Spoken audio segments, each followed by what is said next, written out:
माँ, जल्दी से कान्हा जी को भोग लगा दो, उसके बाद मैं खा लूंगा। वैसे आज आपने बनाया क्या है? वो बेटा, आज मैंने भोग में गुड़ और रोटी रखी है। माँ, आप भोग में कान्हा जी को खीर और हलवा क्यों नहीं खिलाते? अरे बेटा, ऐसी बात नहीं है, अभी थोड़े दिन बाद ही इसका भोग लगाऊंगा, अभी पैसे नहीं है ना। ठीक है पिताजी। तत्पश्चात सुमन कान्हा जी को भोग लगाकर अपने बेटे को प्रसाद देती है और आसपास के लोगों को भी बांट देती है। दरअसल मोहन का परिवार बहुत गरीब था। वो एक छोटी सी झोपड़ी में रहते थे। कुछ दिनों से मोहन तंगी में गुजर रहा था। उसके खेत में कोई फसल भी नहीं थी। फिर उन्हें ठीक से उगाने के लिए मोहन ने साहूकार से कुछ उधार पैसे लिए थे, जिसके बाद वो अपनी फसल को उगाने की कोशिश करता है और दूसरी बार भी साहूकार का कर्जदार हो जाता है। अब भी उसके खेत में भी कोई फसल नहीं उगी थी। मोहन फिर अपने खेत में मेहनत करने की कोशिश करते हुए कहता है, अब तो मेरे खेत का उद्धार कर दो। मेरे परिवार में बीवी बच्चे भूखे हैं, खाने के लिए घर में एक अन्न नहीं है। आखिर ऐसा कब तक रहेगा? अब मुझे घर चलना चाहिए कान्हा जी। अब तो सिर्फ आप ही कुछ कर सकते हैं। इतना कहकर थका हारा मोहन घर लौट आता है। ये देखकर उसकी पत्नी सविता उसे पानी देती है और बेटा मुकुंद कहता है, पापा, मुझे बहुत दिन से जलेबी खाने का मन कर रहा है। आप मुझे बाहर घुमाने ले चलो ना। मैं आपके साथ जलेबी खाना चाहता हूँ।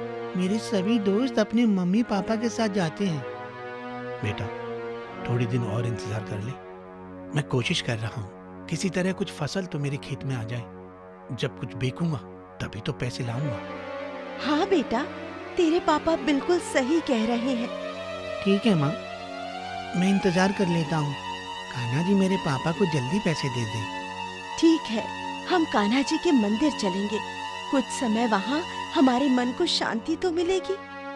ये बोलकर वो कान्हा जी के मंदिर जाते ही है कि एक गोपाल नाम का भिखारी उनके सामने आकर कहता है, भैया, मुझे खाने के लिए कुछ दे दो।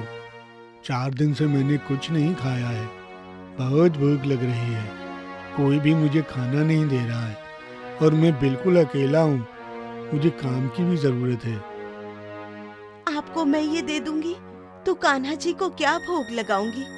मैं तो असमंजस परिस्थिति से गुजर रही हूँ।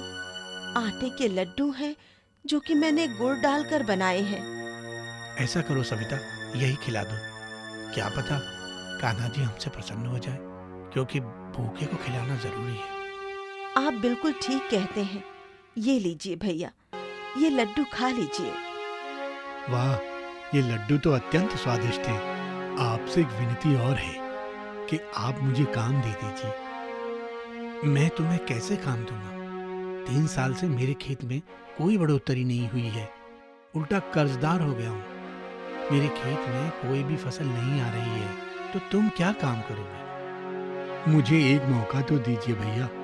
मैं पूरी कोशिश करूंगा कि आपका खेत फिर से हरा भरा हो जाए। कृपया मुझे मना मत कीजिएगा। अच्छा ठीक है, तुम हमारे घर में रहने चल सकते हो। इतना कहकर मोहन गोपाल को घर ले जाता है। फिर अपने घर के बचे कुचे भोजन से उसकी भूख शांत करता है। अगले दिन मोहन गोपाल को अपने खेत ले जाता है, जहाँ वो अच्छे से जुताई कर खाद डालकर नई फसल उगाने की मेहनत करता है। अरे गोपाल, कितना काम करोगे? दोपहर का समय हो गया है। आओ खाना खा लो। बस थोड़ी देर और, मैं अभी आता हूँ।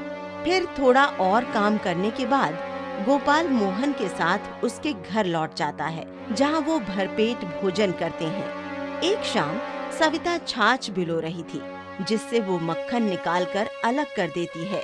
फिर गोपाल देखकर कहता है, अरे वाह, माखन माखन खाए तो हमें बहुत समय हो गया है। बहन, क्या तुम मुझे माखन दे सकती हो? हाँ, ये लो, तुम भी माखन खा लो भैया, और थोड़ा सा मुकुंद को भी खिला देना। बिल्कुल, आओ मुकुंद, साथ में माखन खाते हैं। तभी गोपाल मुकुंद के साथ बड़े चाव से माखन खाता है। ये देखकर सविता देखती ही रह जाती है। 2 महीने गुजर जाते हैं। मोहन के खेत में अच्छी फसल की पैदावार आती है, जिसे वो मंडी में बेचकर धीरे धीरे अधिक पैसा कमाने लगता है और उन पैसों को गोपाल जोड़ जोड़ कर एक बक्से में रख लेता है और कहता है, अब मुझे मेरे असली स्थान पर लौट जाना चाहिए। इतना कहकर गोपाल वहाँ एक चिट्ठी छोड़कर चला जाता है। शाम को सामान बेचकर जब मोहन आता है तो गोपाल को ढूंढने लगता है। गोपाल, गोपाल, मेरे भाई, कहाँ हो तुम? कब से दिख नहीं रहे हो? सविता, मुकुंद बेटा, गोपाल कहाँ है? आज सुबह से मेरे साथ नहीं है। अजी गोपाल कहाँ गया? मैं भी कब से देख रही हूँ।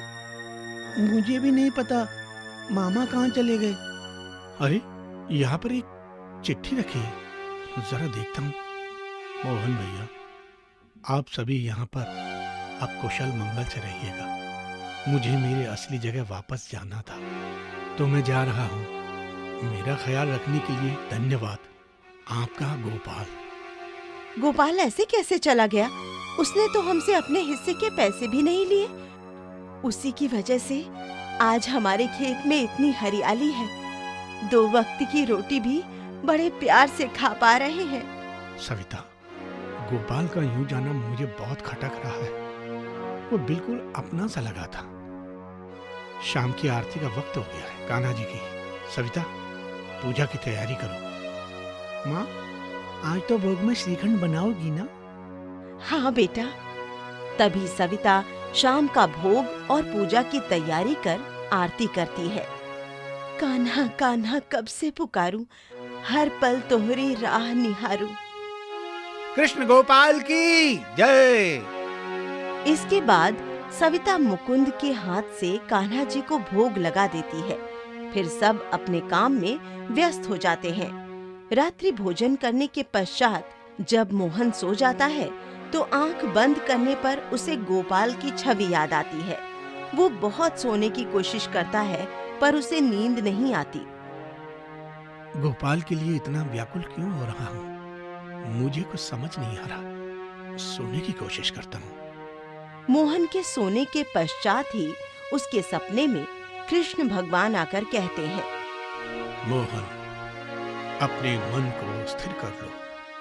मैं तुम्हारे पास ही हूँ। अगर फिर भी मन अशांत है तो मेरे दर मुझसे मिलने चले आओ। मैं तो तुम्हें वृंदावन ही मिलूंगा। मेरे प्रिय भक्त मुझे पुकार रहे थे तो जाना पड़ा। इतने समय से मैं तुम्हारे साथ जो था। कान्हा जी, आप मेरे घर आए थे और मुझे पता भी नहीं चला। घर आकर आपने किसान का काम किया। क्षमा कर दीजिए प्रभु, मुझे क्षमा कर दीजिए। मैं अपने परिवार को लेकर सुबह आपके दर आऊंगा। इतने में ही मोहन के नेत्र खुल जाते हैं। सविता, सविता, हमें वृंदावन के लिए निकलना होगा। मुझे अनुभव हो गया है। हमारे घर पर जो गोपाल आया था ना, वो हमारे लड्डू गोपाल ही थे, हमारे कान्हा जी, और हम उन्हें पहचान ही नहीं पाए। क्या कृष्ण हमारे घर स्वयं आए थे? उन्होंने हमारे खेत को ठीक कर दिया है। हमें उनका शुक्रिया अदा करने जाना ही होगा वहाँ। हम कल ही वृंदावन के लिए प्रस्थान करेंगे। हाँ सविता, मैं उनकी छवि देखने के लिए उत्सुक हूँ। इतना कहते ही दोनों सो जाते हैं। सुबह होते ही मोहन अपने परिवार को लेकर वृंदावन की ओर निकल जाता है। कुछ ही घंटों में वो वृंदावन के बांके बिहारी मंदिर पहुंच जाता है। कई सारे लोग कृष्ण जी की छवि के लिए लाइन में थे।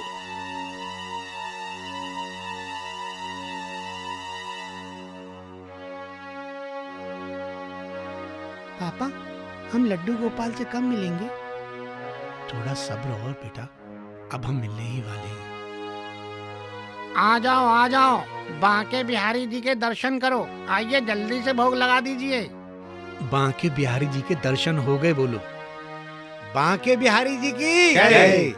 लड्डू गोपाल जी की जय, कृष्ण कन्हैया की जय, वृंदावन धाम की जय। कान्हा जी, आप हमारे घर तक आए, हमारी उजड़ी हुई जिंदगी को संवार कर चले गए। आपका बहुत बहुत धन्यवाद कान्हा जी। ऐसे ही हम सब पर अपनी कृपा बनाए रखिए। जय लड्डू गोपाल। इस तरह मोहन का परिवार वृंदावन में बांके बिहारी के दर्शन कर लेता है और वो गोवर्धन पर्वत की परिक्रमा लगाकर अपने गांव वापस लौट जाते हैं, जहां मोहन अपने खेत की फसल को आगे की मंडियों में बेचकर दिन प्रतिदिन लाभ कमाता है और गरीब लोगों को खाना खिलाता है। इसलिए दोस्तों, कभी अपना मन छोटा मत कीजिए। कान्हा जी सबकी परीक्षा लेते हैं और सबकी इच्छा पूर्ति अवश्य करते हैं।